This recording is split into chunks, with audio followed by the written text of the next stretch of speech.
Hello beautiful people and welcome back to my channel. My name is Amity Gilmour and this is my life. Where's the water bottle? Water bottle's over there. You mean the frozen cup? Yeah, the frozen cup. That's not a water bottle, it's a cup. Get it right, dummy. Water cup. Water cup. Water cup?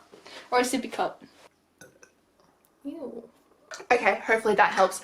Let's start that all over again. Alright. Today in this video we are talking about my treatment options and everything that I've tried thus far, both medication wise and non-medication wise, and on top of that I'll also be sharing some future options that are on the cards. So without further ado, let's get into this video. Make things right. I hold you and wipe your tears. So before I start off this video, I just want to say that this is based on my own experience. On top of this, I also don't want you to use this as medical advice because I'm not a doctor in any shape or form and you should be consulting with your doctor in order to find treatment options. This is just a video explaining my experience with treatment options because I have been getting quite a few questions about some of the treatment options that I have tried in the past and some of the treatment options that are likely to happen in the future, so I decided to address it in a video. Let's do this. Why am I here? Why don't you go then? Yep, I'm going. I know what to do. Bye. Bye. I'm going to eat you.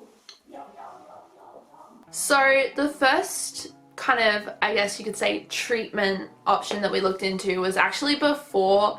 Some of these are actually before I got the diagnosis of gastroparesis, so we're just trying little things here and there that weren't specifically like treatment for gastroparesis at the time. However, they can help with treatment for gastroparesis.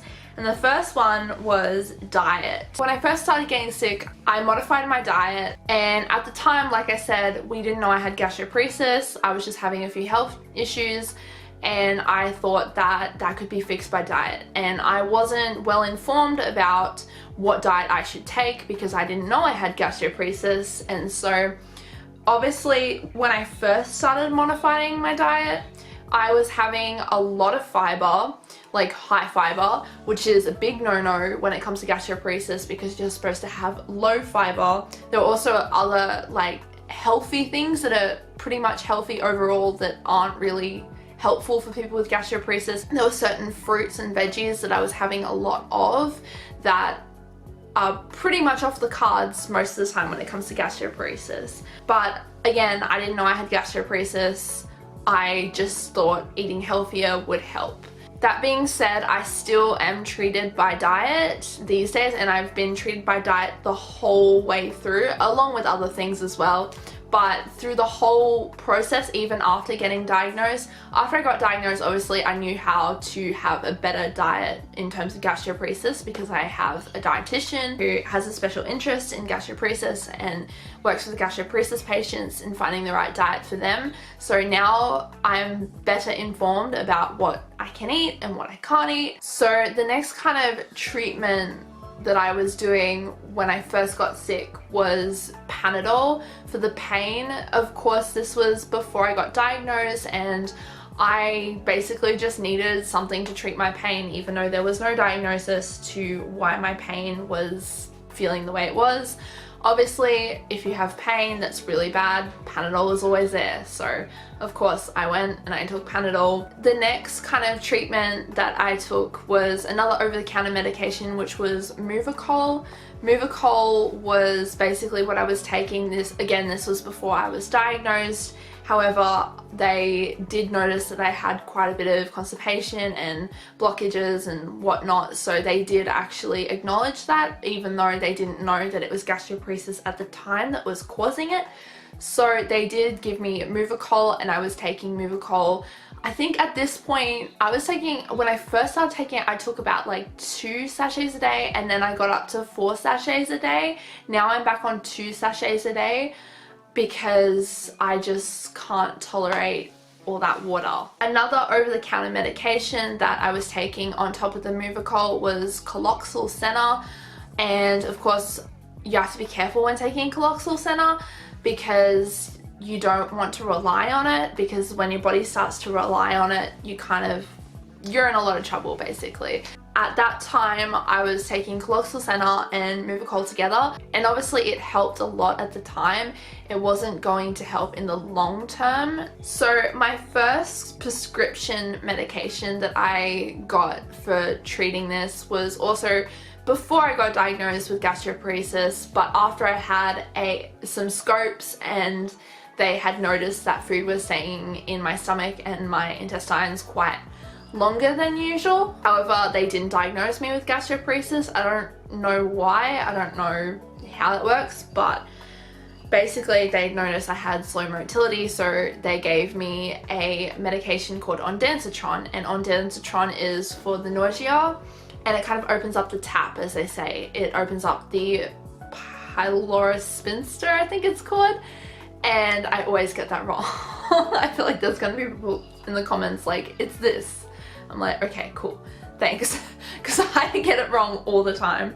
That was a medication that I was given when I was in hospital. Okay, so then I got diagnosed. It was either August or September last year in 2020. I forget which one. I'm pretty sure it was September. I know I always say August, but I'm pretty sure it was September. August was when like I went down and things started to get moving. So I got diagnosed, and basically the doctor ripped me up a prescription for Motilium or domperidone and sent me on my way. So the domperidone you take 20 minutes to half an hour before you eat your meals, and it helps basically the stomach to prepare so you can digest your food. This medication really helped.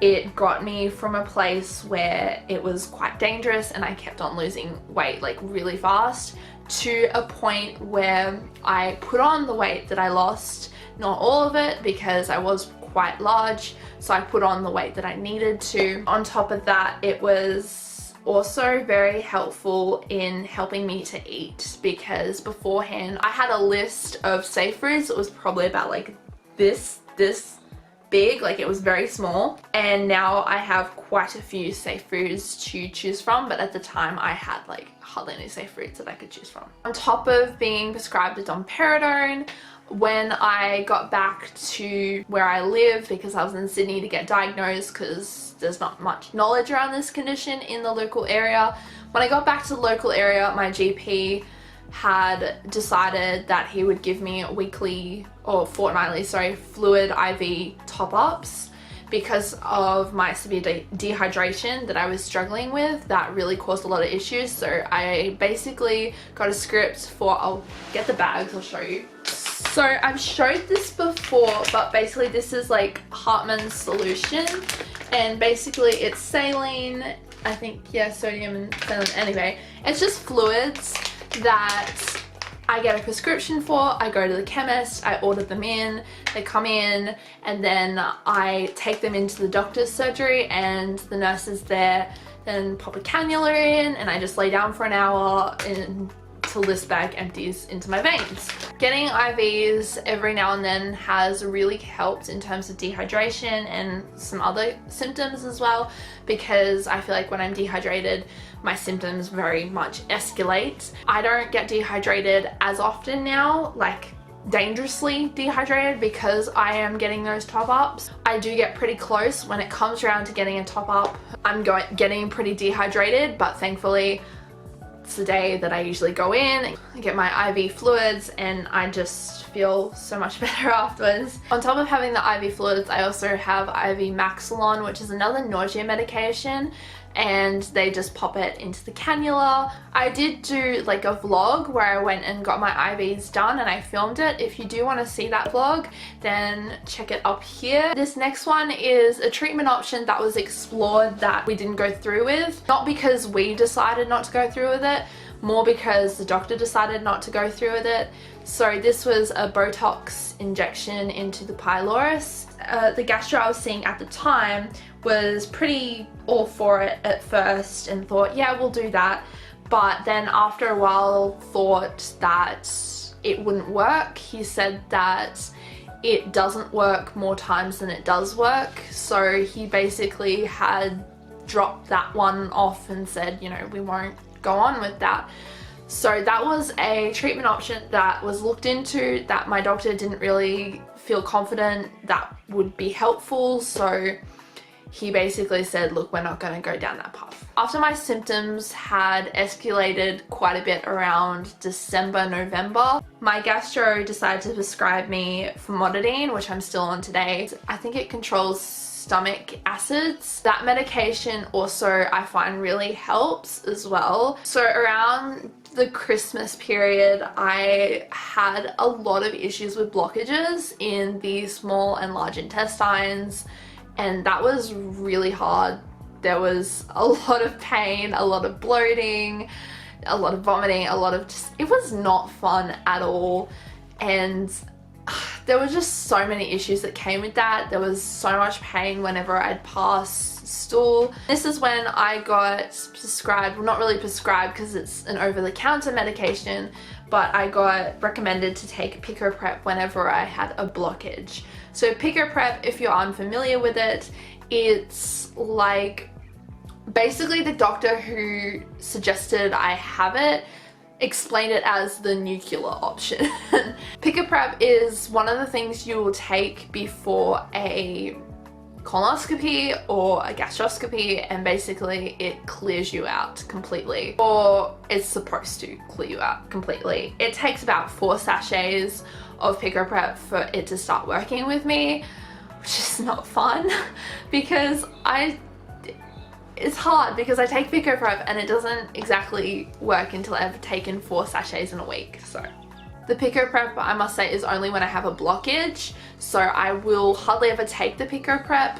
It's only there when I have a blockage, and everything else I've tried first isn't actually working. So the next treatment option we kind of went down was another type of diet treatment option, and this came about April this year, or I think it was March this year, and that was having a full liquid diet. I did do a video where I explained all the things I eat in a day when it comes to a liquid diet. I will link that video up here and you can go check it out when we're done. But pretty much most of the time, 99% of the time, I am eating liquids or drinking liquids rather. Every time I have solids, I have like so much pain and it literally hurts so much, and I get like massive bloating. It's just really uncomfortable, so I stick to liquids as much as I can. Coming around April, I saw the new gastro who specializes in motility issues with the gut, and he decided to give me Rifaximin for small intestinal bacterial overgrowth, SIBO for short.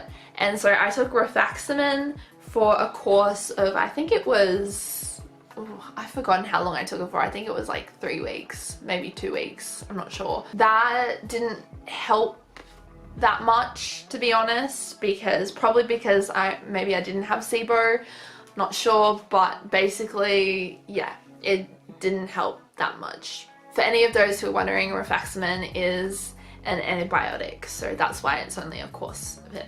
So come June this year, and I saw the gastro again, he decided to put me onto Erythromycin. So Erythromycin is also an antibiotic, but I'm taking it long term, 2 weeks on, 2 weeks off, and that's basically to help the intestines and the motility, I think. I'm not sure. I forget the real reason why I'm on it, like the actual reason, whether it's to prevent small intestinal bacterial overgrowth. I've kind of forgotten, but I take that 2 weeks on, 2 weeks off. Okay, so now we come to the new medication that I've swapped out the domperidone Motilium for, and that is Mosapride. So I am on Mosapride now, and I've just started it last week. Basically, it's a prokinetic, a gastric prokinetic, and I had to swap my domperidone because my domperidone was causing quite a few issues, and I just needed to switch over. So now I am on Mosapride. It takes 2 weeks, I've been told, for it to kick in, so I'm not going to know if it's working or not until another week because I've been on it for a week now, or half a week rather. but next week I should start to see some changes, and hopefully changes for the good. And I'm very much hoping that it helps, because this is our last medication that we can actually try before looking into other options. Now, the reason for this is because I have tried all the other medications. Oh, I forgot. I totally forgot a main medication here. Okay, another medication that I tried was Pecalopride. I took it for one day. I ended up in the ER with many issues, like extreme issues, and cardiac arrhythmia. Like, it was not fun, and I am not keen to do it again. I stopped taking the medication after that day and wasn't going to take it again until I saw my doctor, and my doctor gave me the okay. But when I saw my doctor, he said, yeah, no, sorry, you can't take this medication if you had that reaction. No, sorry. And so the Pecalopride is another medication that I tried that I can't have. Yeah, that one, I think I'll just mention that. I also want to say Pecalopride really helps some people, so don't be scared by that. That's just my experience with the Pecalopride. So if you are going to take Pecalopride, then, you know, don't be worried about that. It's very rare that that sort of stuff happens with it. I was very unlucky. So in terms of treatment options, that's everything that I've tried. In the future, there are other treatment options that are on the cards, but that I'd rather stay away from for now, or as long as possible. I know I've talked about in multiple videos that a tube is what some people have with gastroparesis, and that is something that obviously is always going to be on the cards, but only if I absolutely necessarily need it, because my gastros understand that there's a lot of things I want to do in life, and having a tube is going to limit that, and I don't like to be limited. So we are trying as much as we can to stay away from the tube. That was my video for this week. I hope you guys liked it, and I hope you guys were more informed, because I had noticed a lot of people were wondering a lot of medications, whether I've tried them, or a lot of treatments, whether I tried them. So I decided to just do this video here where I can explain all of the treatment options that I've tried so far. If you like this video, then be sure to give it a big thumbs up, and if you liked it even more, then don't forget to click that subscribe button. You can also follow me over my Instagram at Amity Gilmour. Love you guys. God bless.